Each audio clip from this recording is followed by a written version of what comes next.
Hello, this is Conviction Without Chaos, and it's time for another Safe Place discussion video.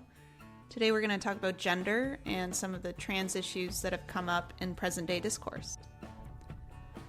And the first thing I want to talk about is what makes people people. And I don't mean the inner world of memories or emotions. I mean, what are the outward traits that shape who we are socially when we interact with the world? And the way I see it in this regard, each of us has two core layers, the physical self and the personality. The physical self includes things we were born with, sex characteristics, eye color, height, and also things that develop or change over time, like scars, body weight, hairstyle, tattoos, even posture. It's the stuff that's more tangible whether we choose it or not.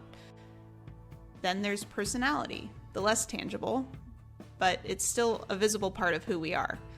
That includes our sense of humor, how we treat people, maybe how we dress, and how we move through the world. It's what people pick up on when they spend time around us. When people talk about man versus woman, they're usually referencing both of those layers, the physical body, as well as the roles, behaviors, and signals we send out through personality and culture. And that distinction is often called sex versus gender. Sex refers to biology, chromosomes, hormones, reproductive anatomy. Gender refers to social and cultural meaning the expectations, behaviors, and roles tied to how we present and identify. When it comes to the physical, there are general patterns that seem to exist between the sexes. For example, men tend to be stronger and faster on average. Of course, training, nutrition, and genetics all play a role here. And anyone who's ever competed knows that you can't just guess ability based on sex alone. But at the elite levels, you can often see the divide. For example, in Olympic powerlifting, men lift significantly more weight than women on average. In sprinting events, the top male records are faster than the top female records. But women tend to have higher pain thresholds in certain studies. They perform better at distinguishing colors or emotional cues. And let's be honest, women can grow an entire human inside of their bodies, so I feel like that alone deserves a gold medal in something.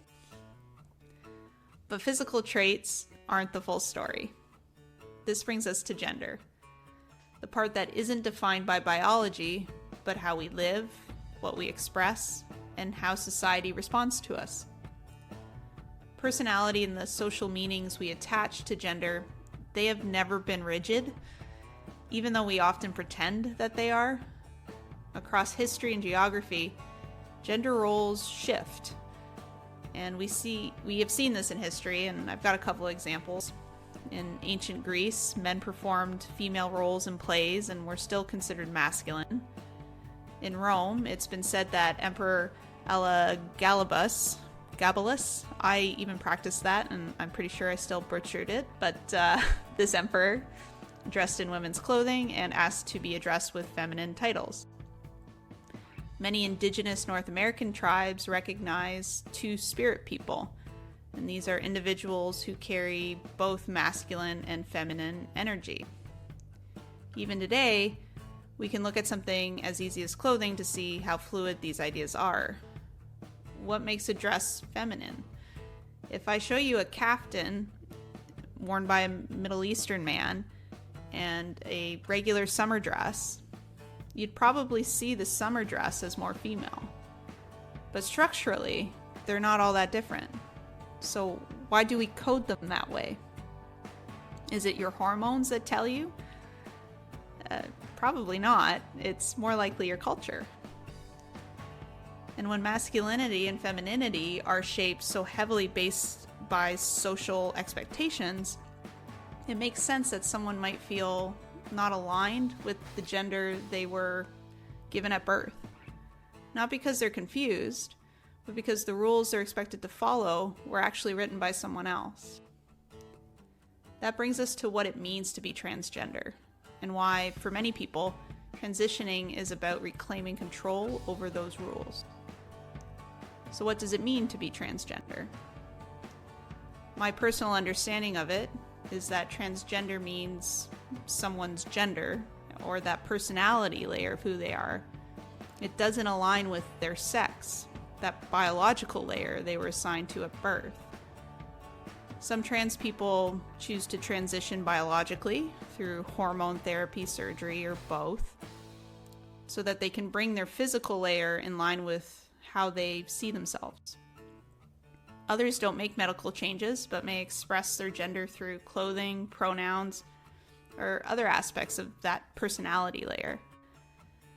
Transitioning looks different for everyone because gender is lived and expressed in many ways, like we've already discussed. So here's how I personally feel about it. If someone changes either their physical layer or their personality layer to better reflect how they see themselves, why should that bother me? We already accept people modifying their physical appearance all the time. Tattoos, piercings, plastic surgery, hair dye, weight loss surgery, muscle enhancement. My gosh, the list goes on. And on the personality side, people shift how they present themselves constantly. You know, we all get new jobs. Sometimes we buy a whole different kind of set of clothing. Sometimes we change our names. And sometimes people completely change their vibe out of nowhere. So why is this different? And again, take something as simple as a dress. Why does a dress have to be coded as for female only? What makes it a woman's garment in the first place? A dress is just fabric. The meaning we assign to it lives in the culture, not the cloth. For me, it comes down to a basic principle that you'll see reflected in most of my videos, and that's if someone isn't harming others, they should have the freedom to live as they choose. And I think when it comes down to it, if you truly believe that a free and democratic society is a good thing, then there isn't much debate to have here. It's really in these more nuanced topics under this that seem to create emotion for people. And I want to start this off by saying I understand that not every question that comes out of this topic is rooted in hate. Some of the harder conversations in this space are worth having, though. So let's get into some of them. And the first one is trans athletes in sports. This is absolutely a controversial topic. And my current take, where I stand right now on it, is that there are probably some cases where trans participation could create competitive imbalance or even safety issues. But there are also plenty of cases where it likely won't. So for me, the real question is, do we want governments making sweeping rules about this? Or should it be left to leagues, teams, and athletes? The UFC, for example, isn't likely going to allow a biologically male fighter to suddenly compete against women in the octagon. But what about a trans athlete joining a rec soccer league team after work? That's probably not a major concern. Every case has context here. As for kids, according to a 2022 Reuters report, only about 1.4% of youth between 13 and 17 years old identify as transgender in the US at all. And that's a tiny number, and even a smaller fraction of them are athletes. So, do we want a small number like that justifying broad national policies? I think we should let communities, leagues, and athletes work this out. Will there be disagreement? Of course. But that's better than letting fear or political grandstanding dictate everything. And the second topic is hormone blockers for youth. And this is actually where I do pause a bit, and I think it's okay to say that. I'm not a doctor and I'm not a parent, but I do think that puberty and hormones are critical to development, and I don't think I'm wrong in saying that. Choices made during those years can have long-term effects. That's why my current take is that these decisions should involve doctors, maybe psychologists, and it should have these professionals and families working together. not just the child and not just the parents if those parents don't have medical expertise. We already limit what minors can do: tattoos, alcohol, voting, not to suppress them, but because their decision-making skills are still forming. But to be clear, this isn't a massive epidemic, like the way some people talk about this. I was going to list a bunch of numbers, but just do a search on it. No matter where you look, the numbers seem pretty small. So at the end of the day, these decisions are rare in the first place. And again, I think if they are carefully managed and involve medical oversight, that's about as far as my non-expertise allows me to go with my opinion on this topic. And that doesn't mean we shouldn't ask questions, but let's at least ask them with accurate information. And the final topic is going to be language and pronouns. And personally, I don't think that language should be regulated most of the time. I'm very cautious about any attempt to police speech, no matter how well-intentioned it is. But at the same time, if someone tells me I use different pronouns, well, I have no issue adjusting. It's not an insult to who I am to show someone that small courtesy. So no, I don't think people should be forced to use certain words, but I also don't think every accommodation is a crisis. Sometimes kindness is just being kind. Not everything has to be a political stance or a battle over principles. Sometimes it's just about making another person's day a little easier. If someone asks to be called by a different name or pronoun and it doesn't cost you anything, and if they also make the accommodation to not be offended if you in turn make mistakes, then what's really being lost here? Whether you agree or not,